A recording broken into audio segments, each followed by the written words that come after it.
El discípulo a quien amaba Jesús. El discípulo a quien amaba Jesús, el mismo que en la cena se había recostado al lado de él. Juan 21:20.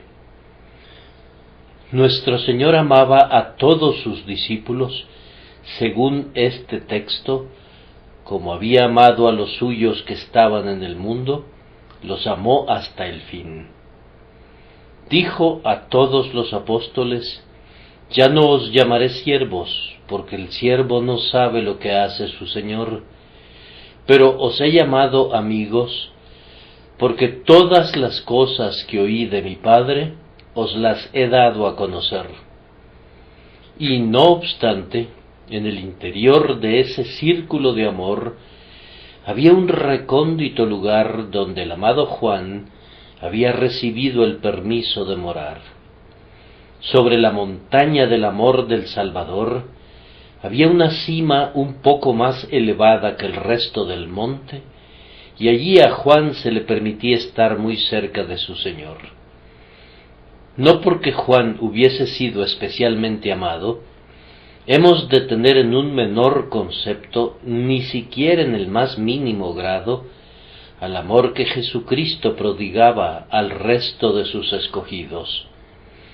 Yo entiendo, hermanos, que quienes manifiestan un amor extraordinario por alguien son tanto más capaces de sentir un gran afecto por muchos, y por eso mismo, debido a que Jesús amaba más a Juan, opino que su amor por los otros discípulos era también muy grande. No ha de suponerse ni por un instante que alguno sufriera por causa de su amistad suprema con Juan. Juan fue engrandecido, pero ellos no se vieron empequeñecidos, sino engrandecidos con él. Todos los creyentes son los objetos amados de la elección del Salvador. Son la compra hecha con su sangre, su porción y su herencia, son las joyas de su corona. Si bien en el caso de Juan, él es más grande en amor que otros, todos son eminentemente grandes, y por tanto, si llegara a suceder que no te atrevieras a esperar poder alcanzar la altura de Juan, y no pudieras esperar ser distinguido por encima de otros como el discípulo a quien amaba Jesús, no obstante, has de estar muy agradecido por pertenecer a la hermandad en la que cada quien puede decir: Él me amó y se dio a sí mismo por mí. Si no igualas a los tres primeros, debes sentirte feliz de pertenecer al ejército de los que siguen al Hijo de David. Es un privilegio incomparable y es un honor indecible gozar del amor de Jesús, aunque sólo marches en medio de los soldados rasos de los ejércitos del amor. El amor de nuestro Señor por cada uno de nosotros contiene alturas inmensurables y honduras insondables, excede a todo conocimiento. No obstante, yo no diría estas palabras de aliento solo para hacer que se queden tranquilos en un bajo nivel de gracia. Más bien, yo quisiera motivarlos a que asciendan al punto más elevado del amor, pues ya que el Señor los ha amado con un amor eterno, y los ha elegido, y los ha llamado, y los ha guardado, y los ha instruido, y los ha perdonado, y se ha manifestado a ustedes, ¿por qué no habrían de esperar que se pudiera dar un paso más, o dos, y que así pudieran subir hasta la más excelsa eminencia? ¿Por qué no podrían ser descritos muy pronto como Daniel, es decir, como un varón muy amado, o como Juan, el discípulo a quien amaba Jesús?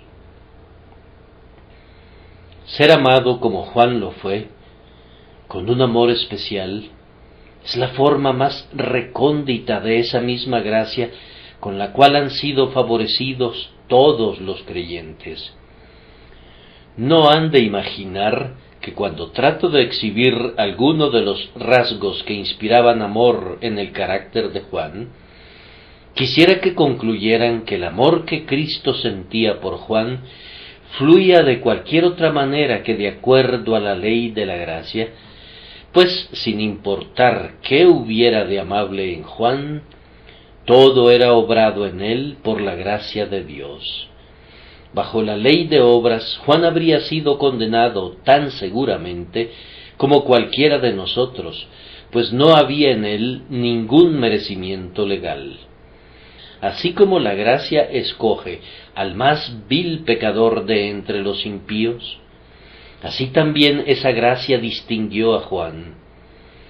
Aunque pudiera admitirse que había ciertas características naturales que lo hacían afable, con todo, Dios es el creador de todo lo que es estimable en el hombre, y no fue sino hasta que lo natural hubo sido transformado y transfigurado por la gracia en lo espiritual, que esas cosas se volvieron el objeto de la complacencia de Cristo Jesús. Hermanos, nosotros no decimos hoy que Juan fuera amado por sus obras, ni que tuviera un lugar prominente en el corazón de Cristo sobre la base del mérito personal, algo de lo que pudiera gloriarse. Juan, como todo el resto de sus hermanos, era amado por Jesús, porque Jesús es todo amor y decidió poner su corazón en Juan. Nuestro Señor ejerció una soberanía de amor y escogió a Juan por causa de su propio nombre, y sin embargo, al mismo tiempo, mucho fue creado en Juan que lo convertía en un objeto idóneo para el amor de Cristo. El amor de Jesús fue derramado en abundancia en el corazón de Juan, y así el propio Juan se volvió fragante con aromas deleitosos. Todo fue por gracia. La suposición de cualquier otra cosa está fuera de lugar. Yo considero esta especial forma del amor de nuestro Señor como uno de esos dones mejores que se nos indica que hemos de procurar con avidez. Pero es enfáticamente un don, y no un salario, o un artículo comprable. El amor no se compra, no habla nunca de precio o derecho. Su atmósfera es de un favor gratuito. Si diese el hombre todos los bienes de su casa por este amor, de cierto lo menospreciarían. El más supremo amor ha de buscarse, entonces, siguiendo la analogía de la gracia, como los hombres que tienen gracia buscan mayor gracia, y no como los legalistas que intercambian y regatean conforme a recompensa y merecimiento. Si alguna vez llegamos a los aposentos superiores del palacio del amor, ¿el amor mismo tiene que ayudarnos a subir las escaleras? Sí, y tiene que convertirse en la escalera misma para nuestros pies dispuestos. Oh, que contemos con la ayuda del Espíritu Santo mientras hablamos sobre este tema. Y ahora, queridos amigos, para acercarnos más al texto, primero consideremos el nombre mismo, el discípulo a quien amaba Jesús. Nuestra primera observación al respecto es que es un nombre que Juan se da a sí mismo. Creo que lo repite 5 veces. Ningún otro escritor llama a Juan el discípulo a quien amaba Jesús. Juan es, entonces, quien se ha puesto ese sobrenombre, y todos los escritores de la antigüedad lo reconocen bajo ese título. Sin embargo, no sospechen que sufriera de egoísmo. Es uno de esos casos en los que el egoísmo está completamente fuera de duda. Ustedes y yo estaríamos renuentes, naturalmente, a aceptar tal título, aun si sintiéramos que nos pertenecía, porque estaríamos celosos de nuestra reputación y temerosos de ser considerados presuntuosos, pero con una dulce naivete, ingenuidad, que lo lleva a olvidarse por completo de sí mismo, Juan tomó el nombre que él sabía que lo describía de manera muy precisa, sin importar que otros lo objetaran o no. Lejos de haber algún orgullo involucrado en ello, muestra simplemente la sencillez de su espíritu, la apertura, la transparencia de su carácter y su completo olvido de sí mismo. Sabiendo que se trataba de la verdad, no duda en decirla. Estaba seguro de que lo amaba más que a otros, y aunque se sorprendía por ello más de lo que se hubiera sorprendido cualquier otro, con todo, se regocijaba tanto en ese hecho que no podía evitar publicarlo sin importar cuáles pudieran ser las consecuencias que para él mismo pudieran darse. A menudo hay bastante más orgullo en dejar de dar testimonio de lo que Dios ha hecho por nosotros que en darlo. Todo depende del espíritu que nos mueva. He oído a un hermano hablar con la más profunda humildad, pero con plena seguridad del amor divino, y mientras algunos pensaban que era presuntuoso, yo he sentido en mi interior que su categórico testimonio era perfectamente consistente con la más profunda humildad, y que era su sencilla modestia la que lo hacía olvidarse por completo de sí mismo, como para correr el riesgo de ser considerado exagerado y egoísta. Estaba pensando en cómo glorificaría a Dios, y la apariencia de glorificarse a sí mismo no lo alarmaba, pues se había olvidado de sí mismo en su Señor. Yo desearía que pudiéramos soportar que se rían de nosotros, como si fuéramos orgullosos por causa de nuestro Señor. No tendremos nunca el nombre de Juan hasta que, como Juan, nos atrevamos a llevarlo sin ningún rubor. Es un nombre tras el cual se oculta Juan. Es muy cauteloso de no mencionar a Juan. Habla de otro discípulo, y de el otro discípulo, y luego de el discípulo a quien amaba Jesús. Estos son los nombres con los cuales quería viajar de incógnito a través de su propio evangelio. Sin embargo, nosotros lo descubrimos, pues el disfraz es demasiado tenue, pero aún así Juan tiene la intención de ocultarse detrás de su Salvador. Lleva el amor de su Maestro como un velo, aunque resulta ser un velo de luz. Pudo haberse llamado, si así lo hubiera decidido, el discípulo que contempló visiones de Dios, pero prefiere hablar de amor antes que de profecía. En la iglesia primitiva encontramos escritos concernientes a él, en los que es nombrado el discípulo que se recostaba en el pecho de Jesús, y eso lo menciona él mismo en nuestro texto. Pudo llamarse el discípulo que escribió uno de los evangelios, o el discípulo que más conocía del propio corazón de Cristo que cualquier otro, pero Juan le da la preferencia al amor. No es el discípulo que hiciera cualquier cosa, sino el que recibía amor de Jesús, y él no es ese discípulo que amaba a Jesús, sino a quien amaba a Jesús. Juan es el varón con la máscara de plata, pero nosotros conocemos al hombre y sus comunicados, y le oímos decir: nosotros hemos conocido y creído el amor que Dios tiene para con nosotros. Dios es amor, y el que permanece en amor, permanece en Dios, y Dios en él. El nombre que estamos considerando es un nombre con el que Juan se sentía muy a gusto. Ningún otro título le describiría tan bien. Su propio nombre, Juan, significa el don de Dios, y él era un don precioso de Dios el Padre para su Hijo sufriente, y un gran consuelo para el Salvador durante los años de su residencia entre los hombres. Jesús sin duda lo consideraba su Jonatán, su Juan, su don de Dios, y lo atesoraba como tal. Pero Juan no piensa tanto en ser de algún servicio para su Señor, como en lo que su Señor había sido para él. Él se llama a sí mismo el discípulo a quien amaba Jesús, porque reconocía la deleitable obligación que brota del gran amor y deseaba estar siempre bajo su regia influencia. Él miraba al amor de Jesús como la fuente y la raíz de todo lo que había en él que era agraciado y encomiable.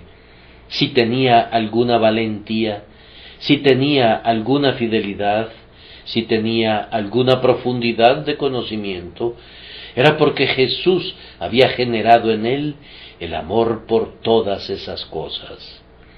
Todas las fragantes flores que florecían en el huerto de su corazón fueron plantadas allí por la mano del amor de Cristo, así que cuando se llamó a sí mismo el discípulo a quien amaba Jesús, sentía que había ido a la raíz y al fondo del asunto y que había explicado la principal razón de ser lo que era.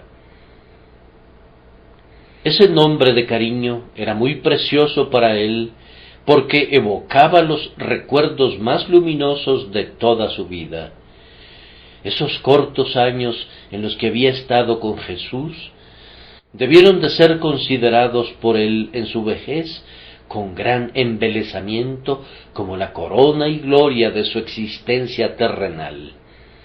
No me sorprende que viera Cristo de nuevo en Patmos, después de haberle visto en Palestina como le vio, pues tales visiones son muy propensas a repetirse. Tales visiones, digo, pues la visión de Juan de su Señor no era una visión ordinaria. Hay a veces un eco de las visiones, así como lo hay de los sonidos, y aquel que vio al Señor con el ojo de águila de Juan, con su ojo interior asentado en lo profundo, era el varón que tenía mayor probabilidad en todo el mundo de verle repetidamente en visión, tal como le vio en medio de las rocas del mar Egeo. Todos los recuerdos de la mejor parte de su vida fueron despertados por el nombre que ostentaba, y mediante ese poder renovaba a menudo la íntima comunión con el Cristo viviente que había tenido lugar durante los horrores de la crucifixión y que había durado hasta el fin de sus días. Ese nombre encantador puso a repicar todas las campanas de su alma. ¿Acaso no suena muy musical? El discípulo a quien amaba Jesús. Ese nombre era un potente resorte que le impulsaba a la acción mientras viviera. ¿Cómo podría traicionar a aquel que le había amado tanto? ¿Cómo podría rehusar dar testimonio del Evangelio del Salvador que le había amado tanto? ¿Cuántas leguas de viaje podrían ser demasiado largas para los pies de ese discípulo a quien Jesús amaba? ¿Qué turbas de hombres crueles podrían intimidar el corazón del discípulo a quien Jesús amaba? ¿Qué forma de destierro o de muerte podrían desalentar a aquel a quien Jesús amaba? No, a partir de entonces, en el poder de ese nombre, Juan se vuelve osado y fiel y sirve a su amoroso amigo con todo su corazón. Digo, entonces, que este título debe de haber sido muy valioso para Juan, porque se sentía sumamente a gusto con él. Los secretos resortes de su naturaleza eran tocados por él, y sentía que su ser entero, su corazón, su mente, su memoria, que todo ello estaba incluido en el alcance de las palabras, el discípulo a quien amaba Jesús. Era un nombre que nunca fue disputado. No se encuentra que nadie se quejara de Juan por describirse de esa manera. El consenso general le concedía ese título. Sus hermanos altercaron un poco con él cuando su cariñosa madre, Salomé, quería sendos tronos para sus dos hijos a la derecha y a la izquierda del Mesías, pero el amor de Jesús por Juan no causó nunca ninguna mala voluntad entre los hermanos, ni tampoco Juan se aprovechó indebidamente de eso. Yo creo que los apóstoles reconocieron tácitamente que su Señor tenía la razón en su selección. Había algo en Juan que hacía que sus hermanos lo amaran, y por eso no se sorprendieron de que su Señor lo convirtiera en su amigo más íntimo.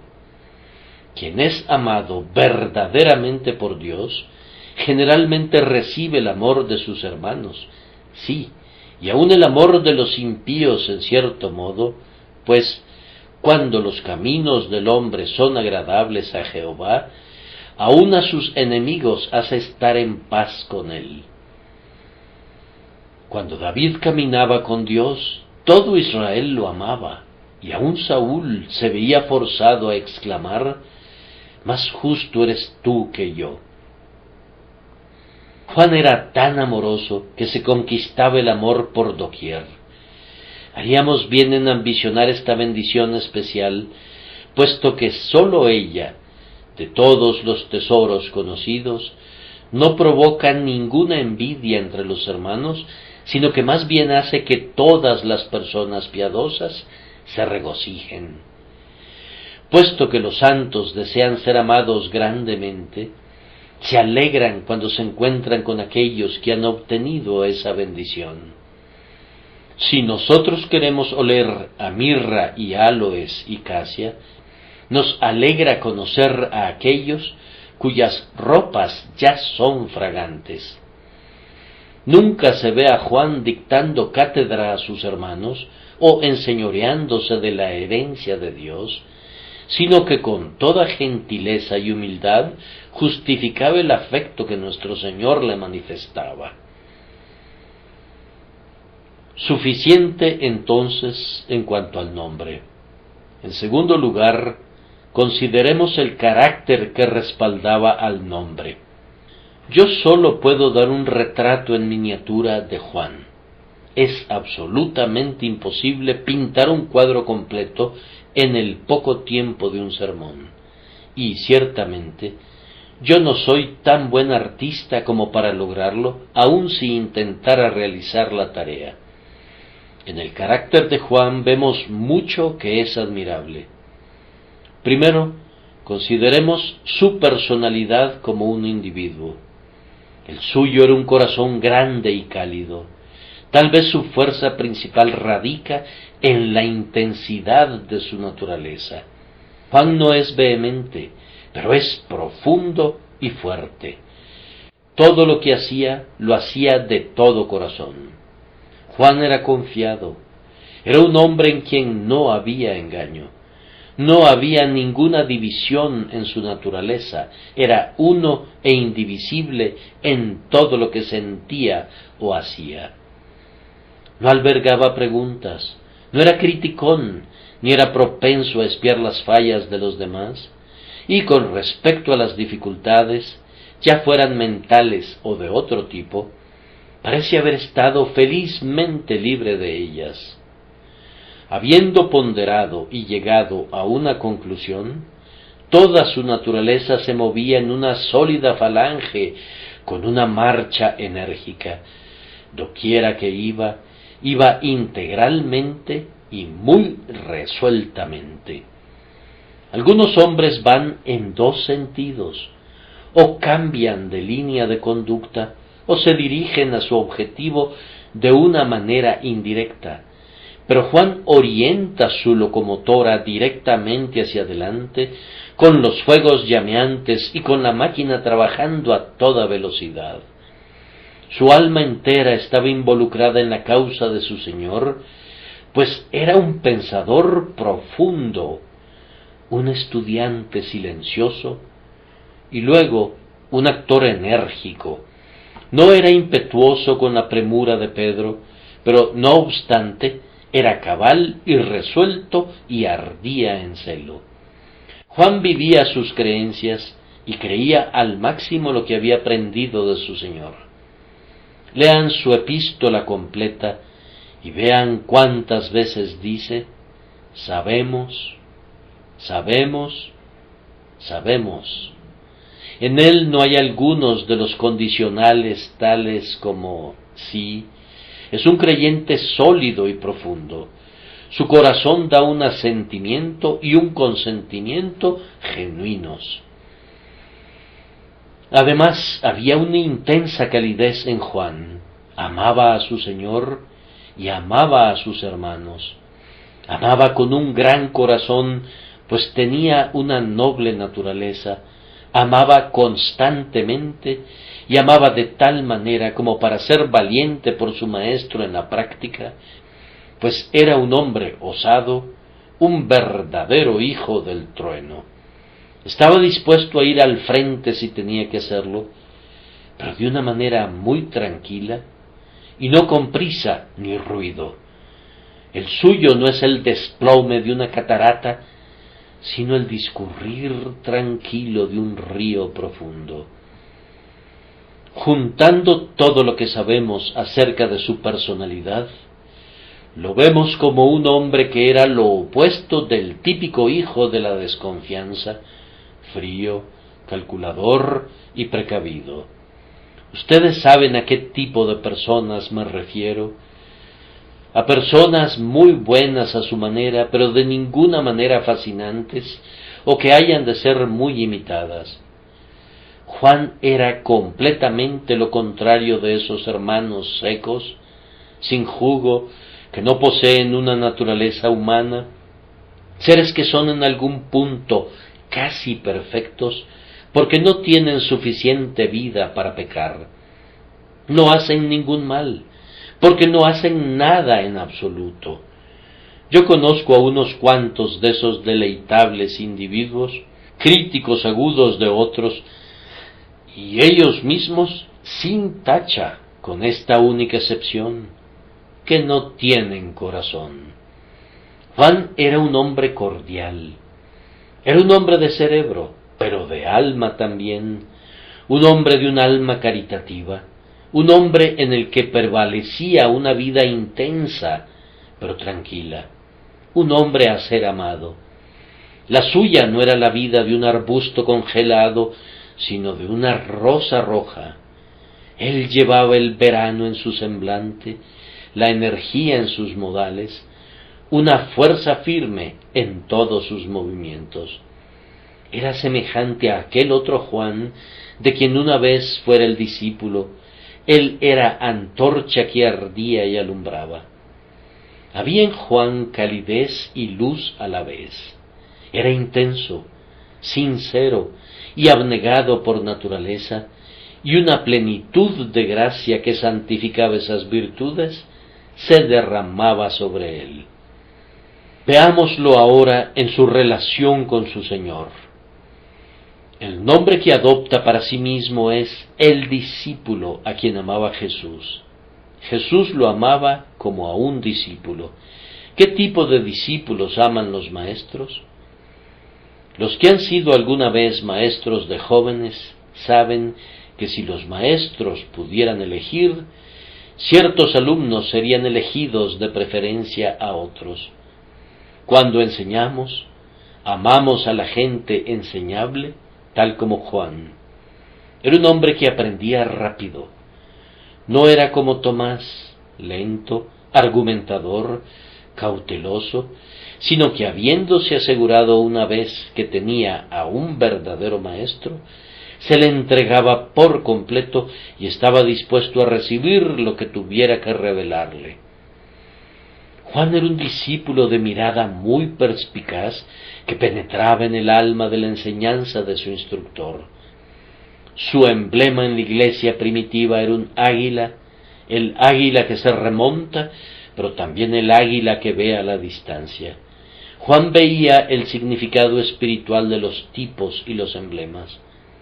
No se detenía en los símbolos externos, como lo hacían algunos discípulos, sino que su alma penetrante leía en las profundidades de la verdad.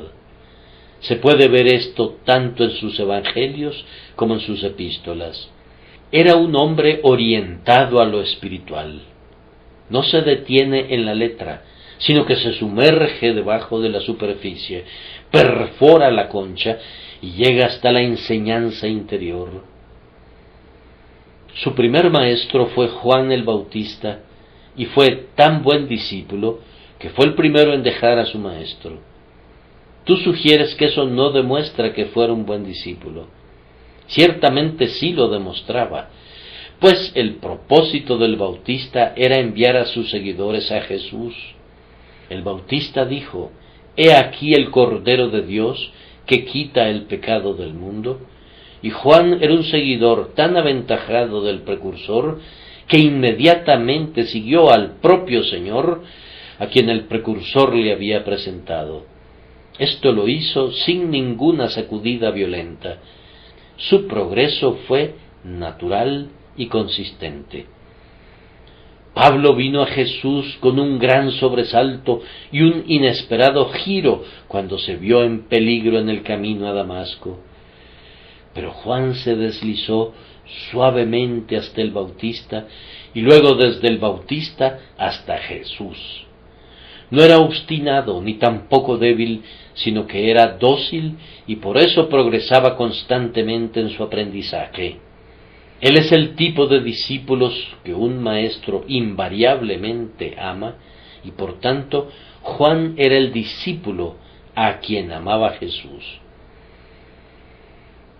Juan estaba lleno de fe para aceptar la enseñanza que recibía. La creía, y la creía real e íntegramente. No creía como lo hacen algunas personas, con la punta de los dedos del entendimiento, sino que sujetaba la verdad con ambas manos, la albergaba en su corazón y permitía que fluyera desde ese centro y que saturara su ser entero. Era un creyente en lo más íntimo de su alma. Cuando vio la sangre y el agua que brotaban desde la cruz y los lienzos enrollados en el sepulcro, vio y creyó. Su fe generó en él un amor sólido y duradero, pues la fe obra por amor. Él creía en su maestro de una manera dulcemente familiar. En el amor no hay temor, sino que el perfecto amor echa fuera el temor. Un discípulo confiado y entregado de esa manera, con seguridad será amado por su maestro. Juan tenía una gran receptividad, absorbía todo lo que se le enseñaba. Era como el vellón de Gedeón, listo para ser remojado con el rocío del cielo.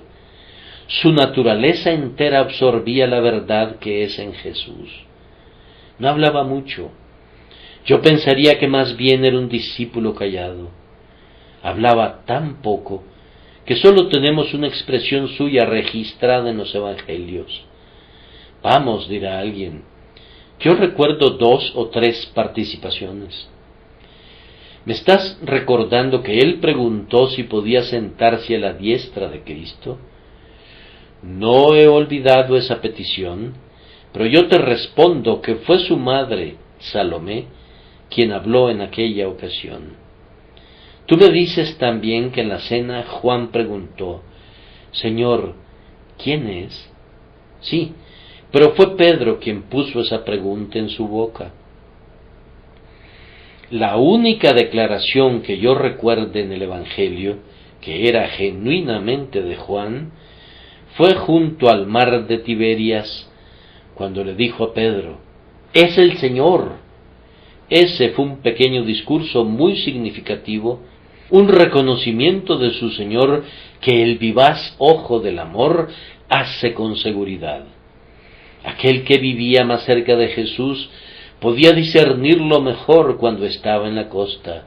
Es el Señor, es la alegre exclamación del amor que se llena de júbilo al ver a su amado. Habría podido servirle a Juan como su lema: es el Señor. Oh, que fuéramos capaces, en medio de la oscuridad y de la agitación, de discernir al Salvador y de regocijarnos en su presencia. Bienaventurados los de limpio corazón, porque ellos verán a Dios, y el discípulo amado era uno de esos. Un rasgo grandioso del carácter de Juan como discípulo era su intenso amor por su maestro. No sólo recibía la verdad, sino que recibía al maestro mismo. Yo entiendo que la proclividad a las fallas en un hombre a menudo revela más su corazón que sus virtudes. La observación que hago pudiera parecer extraña, pero es válida. Un corazón verdadero puede ser visto tanto en su debilidad como en su excelencia. ¿Cuáles eran los puntos débiles de Juan, según dirían algunos? En una ocasión fue intolerante. Ciertas personas estaban echando fuera demonios, y él se los impidió porque no seguían a los discípulos. Ahora bien, esa intolerancia, indebida como era, brotaba del amor por su Señor, pues temía que esos intrusos se constituyeran en rivales de su Señor y quería que se sometieran al gobierno de su amado Jesús. En otra ocasión, los samaritanos no querían recibirlos, y él le pidió a su maestro que hiciera descender fuego del cielo sobre ellos. Uno no lo encomia, pero aún así fue el amor a Jesús lo que le hizo indignarse ante su conducta poco generosa para con su mejor amigo. Se sentía tan indignado de que los hombres no atendieran al Salvador que había venido al mundo para bendecirlos, que quería hacer descender fuego del cielo. Eso demostraba su amor ardiente por Jesús. Incluso cuando su madre pidió que él y su hermano se sentaran sobre sendos tronos a la derecha y a la izquierda de Cristo, era una profunda y razonada fe en Jesús la que había sugerido eso. Su idea de honor y gloria estaba ligada a Jesús. Si cede a la ambición, es por una ambición de reinar con el despreciado Galileo. No quiere un trono a menos que sea al lado de su líder. Además, cuánta fe había en esa petición. Yo no voy a justificarla, pero voy a decir algo para moderar su condenación. Nuestro Señor subía a Jerusalén para ser escupido allí y para ser llevado a la muerte, y con todo, Juan se involucró tan integralmente en la carrera de su Señor que gustosamente correría la suerte de su grandioso César con la seguridad de que debía concluir en su entronización. Está dispuesto, dice, a ser bautizado con su bautismo y a beber de la copa. Él solo pide ser partícipe con Jesús en todas las cosas. Tal como dice un buen escritor, a uno le recuerda la valentía del ciudadano romano, el cual, cuando Roma había caído en manos del enemigo, compró una casa dentro de los muros. Juan solicita heroicamente un trono al lado de uno que estaba a punto de morir en la cruz, pues estaba convencido de que él triunfaría. Cuando la causa y el reino de Cristo parecían a punto de extinguirse, con todo, tan entregado estaba Juan a su fe en Dios y a su amor por su amado Señor, que su más excelsa ambición era estar aún con Jesús y participar con Él en todo lo que haría y sería. Entonces, ustedes ven que en todo momento amó a su Señor con todo su corazón, y por consiguiente Jesucristo lo amó. O déjenme decirlo a la inversa, el Señor amó a Juan y por tanto Juan amó al Señor Jesús.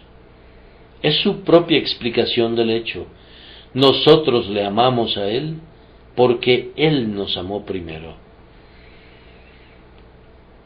Debo pedirles que miren una vez más a Juan como una persona instruida. Fue un discípulo amado y permaneció siendo un discípulo, pero su conocimiento creció más y más, y en esa condición yo diría de Juan que sin duda nuestro Señor Jesús le amó debido a la ternura que fue propiciada por la gracia en su natural calidez. Cuán tierno fue con Pedro después de la grave caída del apóstol, pues muy de mañana Juan fue con él al sepulcro. Fue el hombre que restauró al que había caído. Era tan tierno que nuestro Señor no le dijo a Juan: apacienta a mis corderos, pues sabía que lo haría con toda seguridad. Y ni siquiera le dijo: pastorea mis ovejas, como le dijo a Pedro, pues sabía que lo haría partiendo de los instintos de su amorosa naturaleza.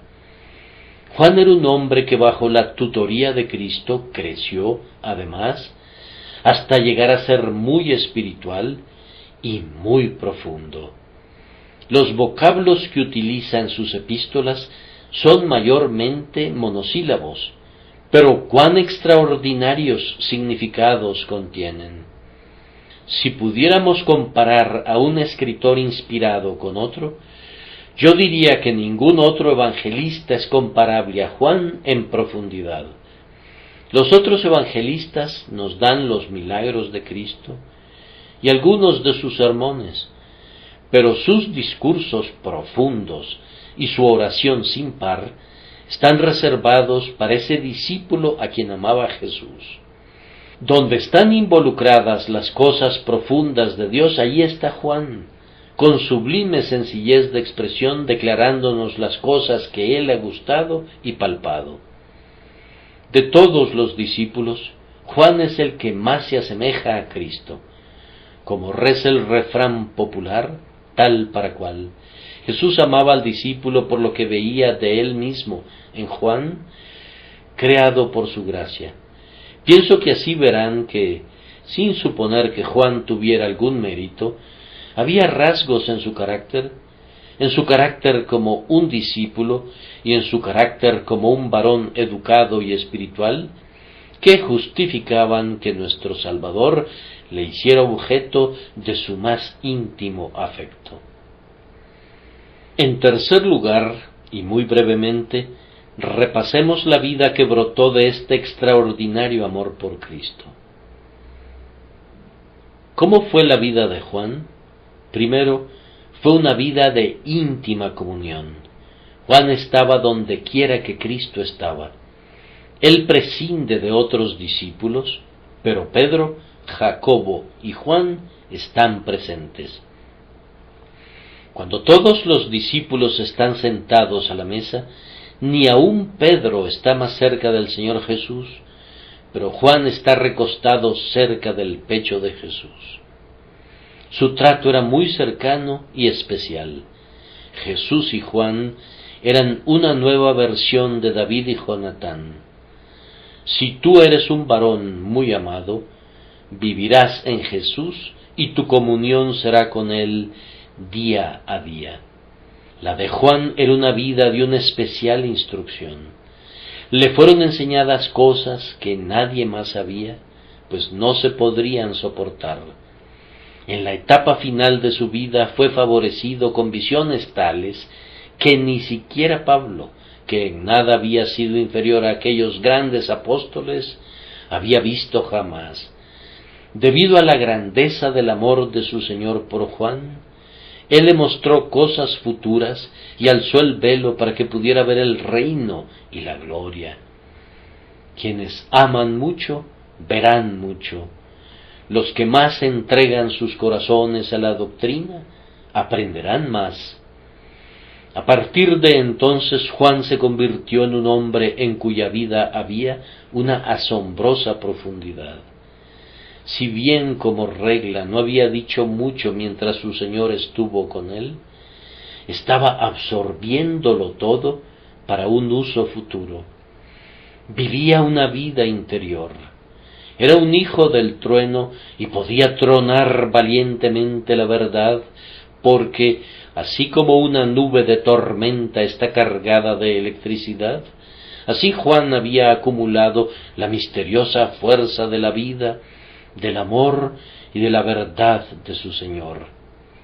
Cuando por fin se manifestó, había en él una voz como la voz de Dios, había en él un arrollador poder de Dios, profundo y misterioso. ¡Qué relámpago es el Apocalipsis! ¡Qué terribles truenos duermen dentro de las copas y de las trompetas! La suya era una vida de poder divino debido al gran fuego que ardía en su interior. El suyo no era el resplandor que acompaña el estrépito de los espinos debajo de la olla, sino el fulgor de carbones en un horno cuando se funde toda la masa al rojo vivo. Juan es el rubí en medio de los 12. Brilla con una cálida brillantez que refleja el amor que Jesús prodigaba en él. De aquí que su vida fuera de especial utilidad. A él le fueron confiadas comisiones electas que involucraban un alto honor. El Señor le encargó una obra del tipo más tierno y delicado que me temo que no podría confiar a algunos de nosotros. Cuando el Redentor pendía moribundo del madero, vio que su madre estaba entre la muchedumbre y no la encomendó a Pedro, sino a Juan. Pedro se habría alegrado con el encargo, estoy seguro, y lo mismo habría hecho Tomás y también Jacobo, pero el Señor le dijo a Juan: «He ahí tu madre», y a su madre: «Mujer, he ahí tu hijo».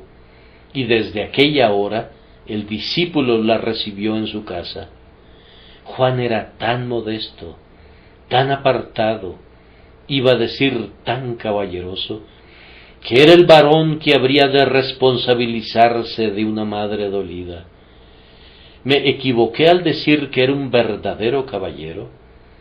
Dividan la palabra y se verá que ciertamente era el hombre más bondadoso. Juan tiene un aire delicado y modales considerados, rasgos necesarios para cuidar de una madre honrosa. Pedro es bueno, pero es áspero. Tomás es amable, pero frío. Juan es tierno y afectuoso. Cuando amas mucho a Jesús, te confiará a su madre. Me refiero a su iglesia y a la gente más pobre en ella, y a la gente más pobre en ella, tales como las viudas y los huérfanos y los ministros pobres. Te los confiará a ti porque te ama mucho. No pondría en ese oficio a cualquiera. Algunos de entre su pueblo son muy duros y tienen un corazón de piedra, siendo más aptos para ser recaudadores de impuestos que repartidores de limosnas. Podrían ser oficiales distinguidos en un ejército, pero no enfermeros en un hospital. Si amas mucho a Jesús, tendrás que realizar muchos oficios delicados, que serán para ti pruebas de la confianza en ti de tu Señor y renovadas señales de su amor. Además, la de Juan fue una vida extraordinariamente beatífica. Se le conoce como Juan el Divino, es decir, el teólogo, y lo era. Sus alas de águila lo hicieron remontarse a los lugares celestiales, y allí contempló la gloria del Señor. Ya fuera en Jerusalén o en Antioquía, en Éfeso o en Patmos, su conversación era en el cielo. El día del Señor lo encontró en el Espíritu esperando a aquel que viene con las nubes, y esperaba de tal manera que quien es el Alfa y el Omega se apresuró a revelarse a él.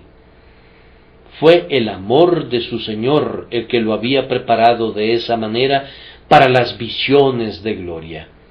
Si ese amor no hubiese encendido su propio amor como para sostenerlo fielmente al pie de la cruz a lo largo de toda la agonía, podría no haber sido nunca capaz de contemplar el trono. había seguido amorosamente a aquel de quien le dijeron que era el Cordero de Dios, y por tanto había sido hecho apto para verle como el Cordero en medio del trono, adorado por los ángeles y por los santos redimidos, cuyas arpas y copas son colmadas con su alabanza. Oh, que nosotros también pudiéramos ser liberados de la rudeza de la tierra, y que pudiéramos remontarnos a la más pura atmósfera de las cosas espirituales y celestiales. Concluimos diciendo muy brevemente esto: aprendamos nosotros mismos las lecciones de ese discípulo al que amaba Jesús. Que el Espíritu Santo las comunique a lo más íntimo de nuestros corazones. Primero, les hablo a aquellos de ustedes que son todavía jóvenes. Si desean ser el discípulo a quien amaba Jesús, comiencen pronto. Yo supongo que Juan tenía entre 20 y 25 años cuando fue convertido.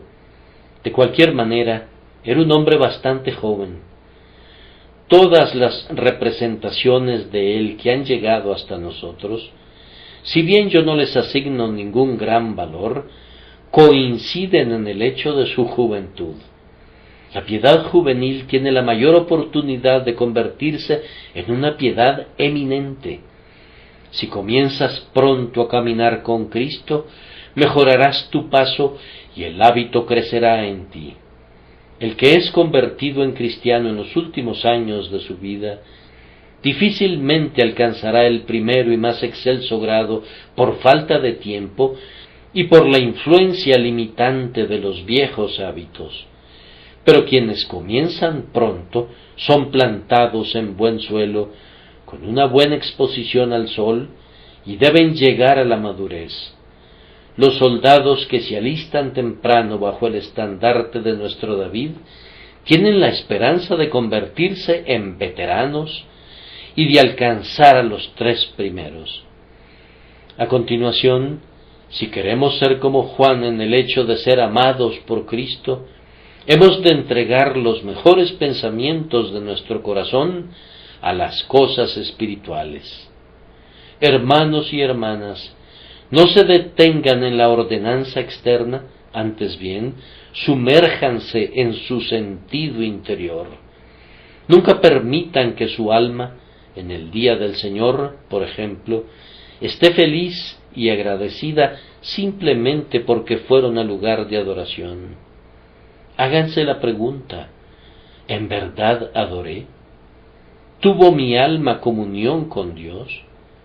En la práctica de las 2 ordenanzas del bautismo y de la cena, no se contenten con la concha, sino busquen obtener el núcleo de su significado interno.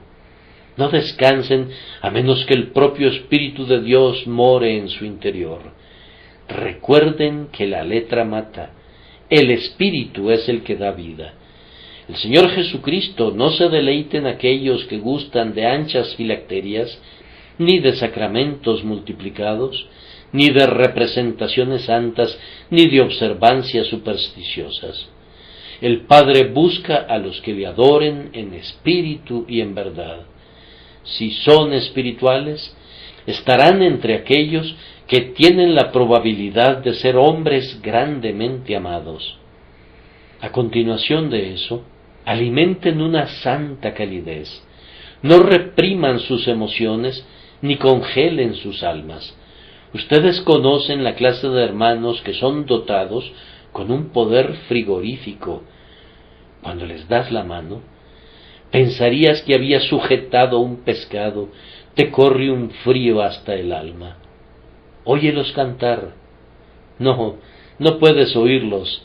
Siéntate en una banca junto a ellos, y nunca oirás el blando siseo o murmullo que ellos llaman canto.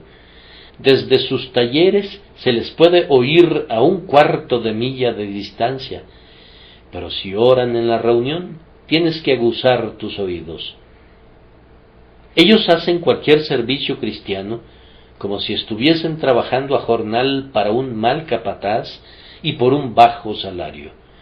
pero cuando entran al mundo trabajan a destajo como si su amada vida estuviera en juego. Esos hermanos no pueden ser afectuosos, nunca animan a un joven, pues tienen miedo de que un ponderado encomio pudiera exaltarlo por encima de toda medida. Un poco de ánimo ayudaría poderosamente a un joven que pugna, pero ellos no tienen ningún ánimo que ofrecer.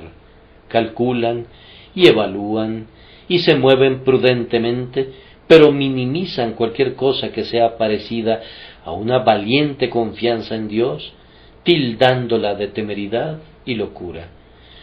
Que Dios nos conceda una abundante temeridad, digo, pues lo que los hombres consideran como imprudencia es una de las cosas más grandes bajo el cielo.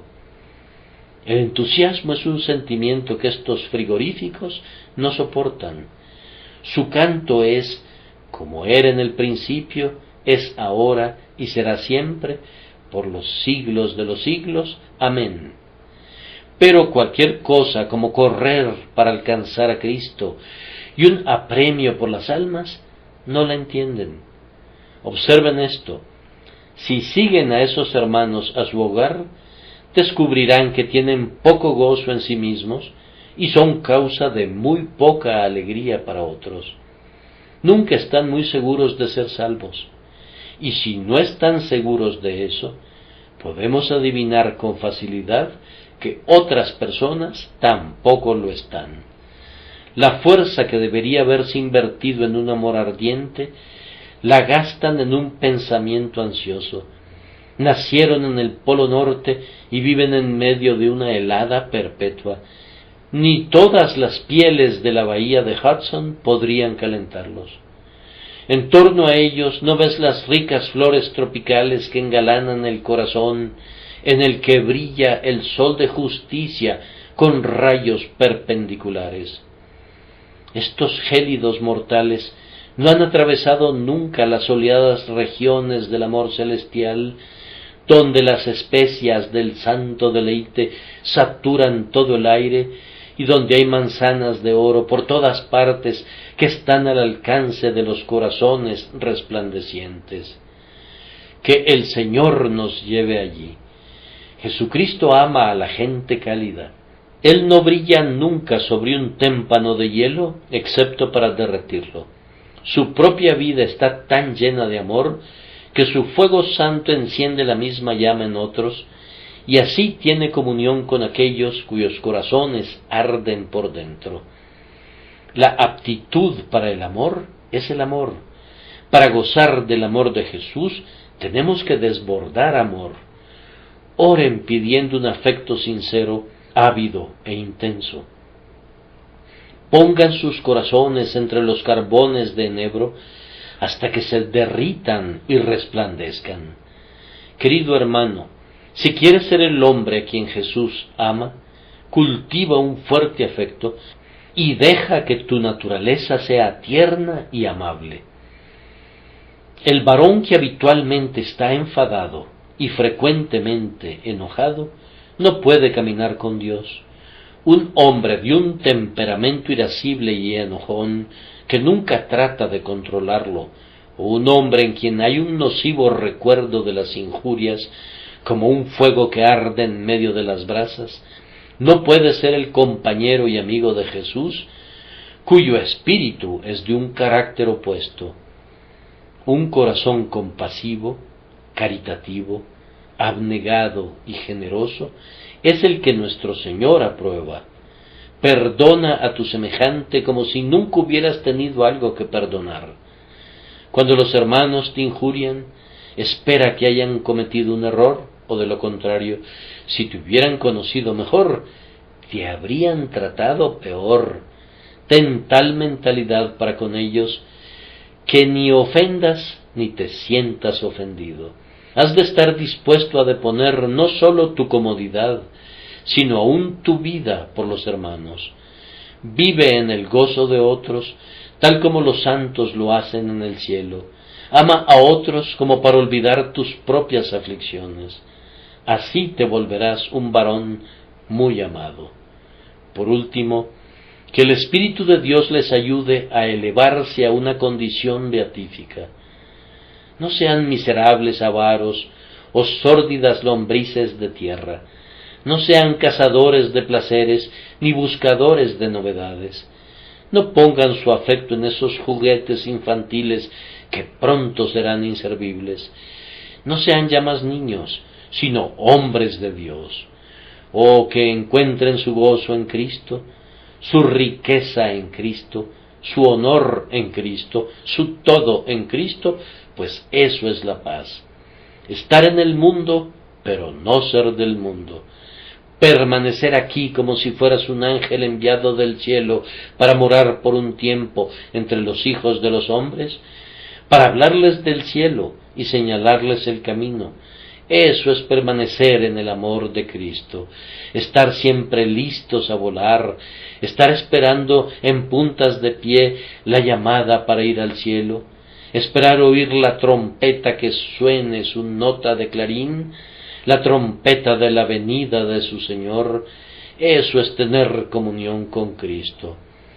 Suelten, se los ruego, las ataduras de este mundo, sujétense más firmemente al mundo venidero, pues así será derramado abundantemente el amor de Jesús en su interior. Arrojen su ancla hacia arriba, en el plácido mar del amor divino, y no la echen hacia abajo, como los marineros, en un océano turbulento. Ánclense en el trono eterno, y no se separen nunca, ni siquiera en el pensamiento del amor de Dios que es en Cristo Jesús nuestro Señor. Que sea el privilegio de ustedes y el mío, hermanos y hermanas, recostar nuestras cabezas en el pecho de Jesús hasta que apunte el día y huyan las sombras. Amén y amén.